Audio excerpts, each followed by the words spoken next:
Hi there. So who's ready for the last chapter of Little House in the Big Woods by Laura Ingalls Wilder? Chapter 13. This book has been entered into the public domain by the creator, so there is no copyright on it in Canada. All right, let's get started. Chapter 13. The Deer in the Wood. The grass was dry and withered, and the cows must be taken out of the woods and kept in the barn to be fed. All the bright-colored leaves became dull brown when the cold fall rains began. There was no more playing under the trees, but Pa was in the house when it rained, and he began again to play the fiddle after supper. Then the rain stopped. The weather grew colder. In the early mornings, everything sparkled with frost. The days were growing short, and a little fire burned all day in the cook stove to keep the house warm. Winter was not far away. The attic and the cellar were full of good things once more, and Laura and Mary had started to make patchwork quilts. Everything was beginning to be snug and cozy again. One night, when he came riding in from doing the chores, Pa said that after supper he would go to his deer lick and watch for a deer. There had been no fresh meat in the little house since spring, but now the fawns were grown up and Pa would go hunting again. Pa had made a deer lick in an open place in the woods, with trees nearby in which he could sit to watch it. A deer lick was a place where the deer came to get salt. When they found a salty place in the ground, they came there to lick it, and that was called a deer lick. Pa had made one by sprinkling salt all over the ground. After supper, Pa took his gun and went into the woods, and Laura and Mary went to sleep without any stories or music. As soon as they woke in the morning, they ran to the window, but there was no deer hanging in the trees. Pa had never before gone out to get a deer and come home without one. Laura and Mary did not know what to think.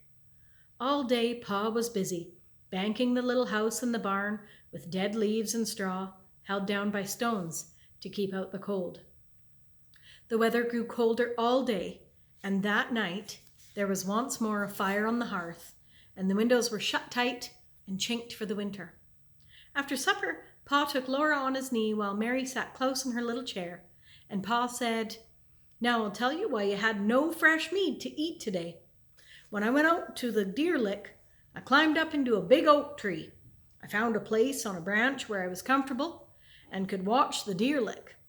I was near enough to shoot any animal that came to it, and my gun was loaded and ready on my knee. There I sat and waited for the moon to rise and light the clearing.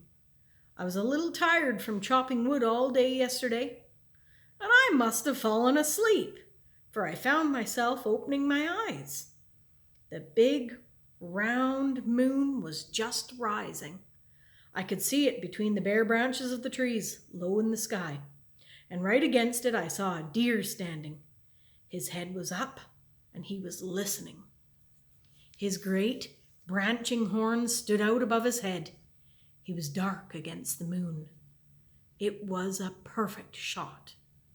But he was so beautiful, he looked so strong and free and wild that I couldn't kill him.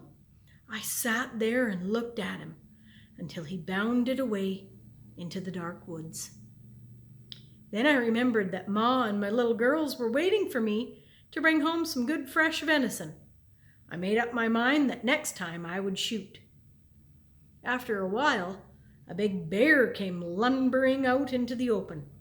He was so fat from feasting on berries and roots and grubs all summer that he was nearly as large as 2 bears. His head swayed from side to side as he went on all fours across the clear space in the moonlight until he came to a rotten log. He smelled it and listened. Then he pawed it apart and sniffed among the broken pieces, eating up the fat white grubs. Then he stood up on his hind legs, perfectly still, looking all around him. He seemed to be suspicious that something was wrong. He was trying to see or smell what it was. He was a perfect mark to shoot at. But I was so much interested in watching him, and the woods were so peaceful in the moonlight, that I forgot all about my gun I didn't even think of shooting him until he was waddling away into the woods. Well, this will never do, I thought. I'll never get any meat this way. I settled myself in the tree and waited again.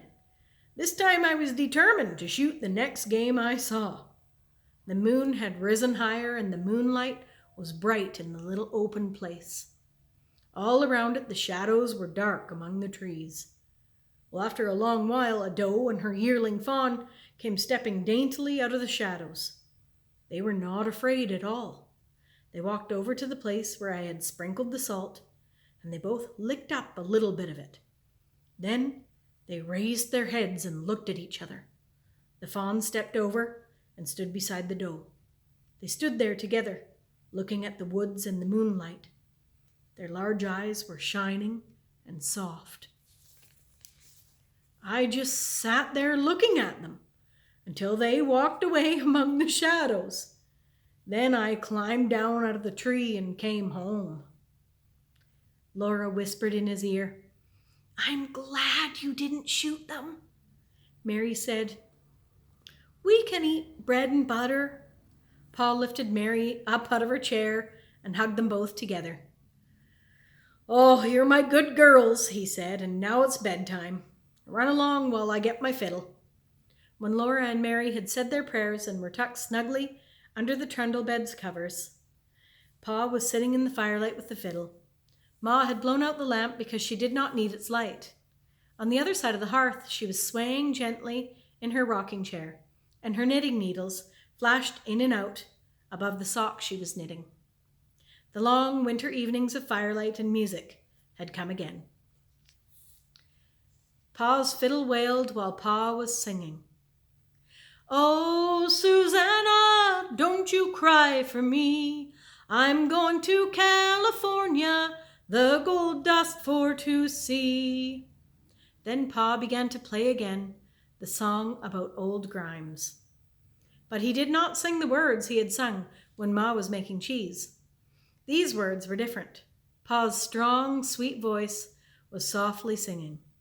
"Shall old acquaintance be forgot and never brought to mind? Shall old acquaintance be forgot and the days of old lang syne? And the days of old lang syne, my friend, and the days of old lang syne. Shall old acquaintance be forgot and the days of old lang syne?" When the fiddle had stopped singing, Laura called out softly, "What are days of old lang syne, Pa?" "Well, they are the days of a long time ago, Laura," he said. "Go to sleep now." But Laura lay awake a little while, listening to Pa's fiddle softly playing and to the lonely sound of the wind in the big woods. She looked at Pa sitting on the bench by the hearth, the firelight gleaming on his brown hair and beard and glistening on the honey-brown fiddle. She looked at Ma, gently rocking and knitting. She thought to herself, "This is now." She was glad that the cozy house and Pa and Ma and the firelight and the music were now. They could not be forgotten, she thought, because now is now. It can never be a long time ago. The end. So now what's next? What are we going to start reading next week? I've got to find something. We'll see you then. And I guess it'll be a surprise. Bye for now.